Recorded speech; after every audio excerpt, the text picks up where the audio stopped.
और चलिए बढ़ते आगे और बात करते हैं शिमला का संजौली मामला। शिमला के संजौली में अवैध मस्जिद का जो मामला है वो आप देख रहे हैं कि किस तरीके से लगातार तूल पकड़ रहा है। हिंदू संगठन सड़कों पर उतरकर अवैध अतिक्रमण पर कार्रवाई की मांग कर रहे हैं। और इस बीच आपको बता दें, मुस्लिम पक्ष की तरफ से अब शिमला के नगर निगम कमिश्नर से मुलाकात की गई है और उन्होंने एक अहम ज्ञापन सौंपा है और बताया जा रहा है कि उस ज्ञापन के जरिए भाईचारा कैसे बना रहे उसको लेकर एक बड़ा फैसला निकलकर सामने आ सकता है। क्या है वो फैसला, इस रिपोर्ट में जानिए।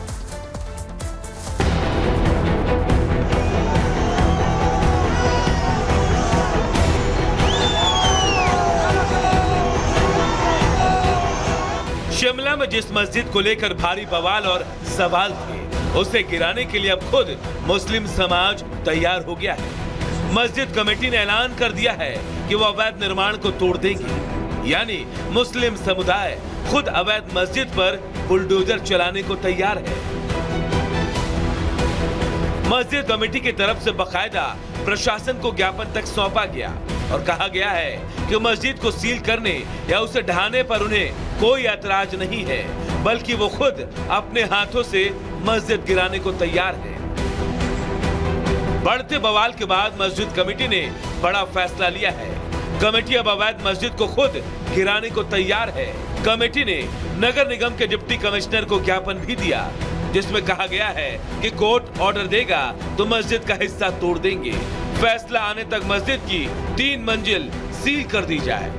कमिश्नर साहब शिमला कारपोरेशन को ये एप्लीकेशन दी है कि जितना हिस्सा अवैध है उतने हिस्से को फिलहाल बंद कर दिया जाए और जब जो है कारपोरेशन सोच विचार कर ले कि यह हिस्सा अवैध है तो उसको जो है अगर हमें इजाज़त दी जाए या हुक्म दिया जाए तो हम उसको खुद तोड़ देंगे।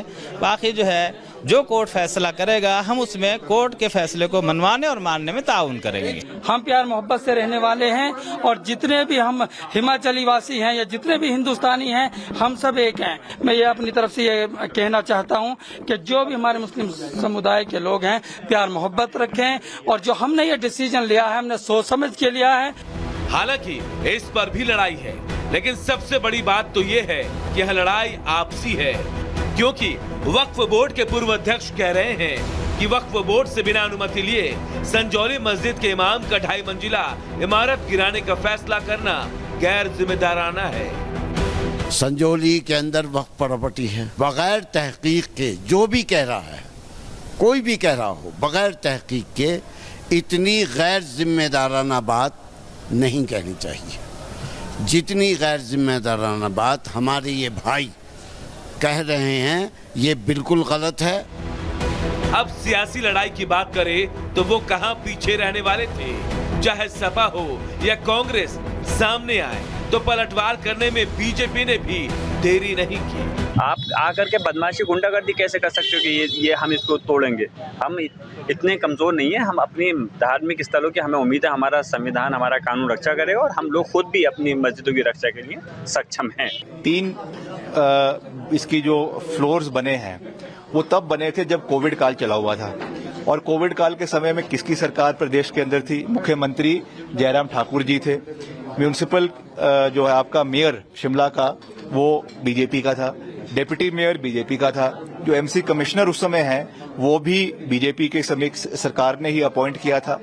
उनकी समय में सब चीजें हुई, उनके समय में ये भवन बना और आज उल्टा कोतवाल चोर जो है वो कोतवाल को डांटे वाली परिस्थिति बनी हुई है। हिंदुओं की आवाज को कुचलने में कहीं भी कांग्रेस की सरकार पीछे नहीं है। ये तानाशाही रवैया, सनातन विरोधी कांग्रेस की मानसिकता और ये दुर्भाग्यपूर्ण है कि देवभूमि हिमाचल प्रदेश में आज हिंदू संगठनों को कुचलने का काम किया जा रहा है। बहरहाल देखना होगा इसमें आगे क्या होता है।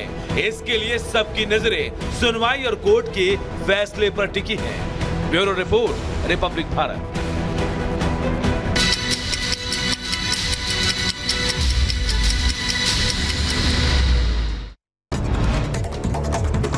आगे बढ़ेंगे, 2 मिनट भारत पर नजर डालेंगे। डॉक्टरों के विरोध के सामने पश्चिम बंगाल की सीएम ममता बनर्जी ने सरेंडर कर दिया है और कहा है कि न्याय की खातिर पद छोड़ने को मैं तैयार हूं, मुझे नहीं कुर्सी की भूख है।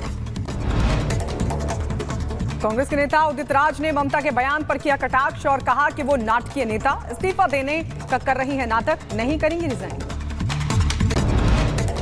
पश्चिम बंगाल के राज्यपाल सीबी बोस ने कहा कि ममता सरकार बंगाल को संभालने में नाकाम रही, मुख्यमंत्री और गृह मंत्री दोनों के रूप में विफल, बंगाल के सीएम का सामाजिक बहिष्कार किया जाए।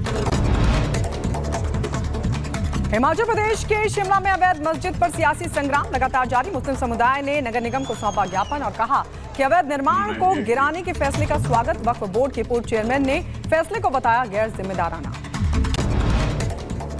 सुल्तानपुर लूट का यूपी पुलिस ने सबूत दिया है, वारदात में मंगेश यादव भी शामिल था, सीसीटीवी फुटेज भी सामने आया। आज मंडिया के दौरे पर केंद्रीय मंत्री एचडी कुमारस्वामी दौरे से पहले बोले, राज्य सरकार के लिए नहीं ये कोई मुद्दा, शरारती तत्वों ने की खलल डालने की कोशिश। चलिए तो ये आपने हेडलाइंस देखी और आइए अब शुरुआत करते हैं इस वक्त की बहुत ही अहम खबर के साथ, जो कि यूपी की सियासत से जुड़ी हुई है। सुल्तानपुर का एनकाउंटर जिसको लेकर आपने देखा कि कैसे समाजवादी पार्टी के अध्यक्ष अखिलेश यादव लगातार सवाल उठा रहे थे। लगातार वो एनकाउंटर को फर्जी बता रहे थे, जैसा कि अक्सर वो करते आए हैं, लेकिन यूपी पुलिस ने पूरी तमाम सबूत रख दिए सामने। बिल्कुल, और देखिए लूट कांड को डिकोड किया है उत्तर प्रदेश की पुलिस ने और साथ ही साथ अपराधियों की तस्वीर जारी की है और एक एक अपराधियों का काला चिट्ठा सबके सामने रख दिया है। अब इस पर समाजवादी पार्टी की तरफ से कोई बयान अब तक सामने नहीं आया है और इसी को लेकर बीजेपी अब समाजवादी पार्टी पर हमलावर है। रिपोर्ट देखिए।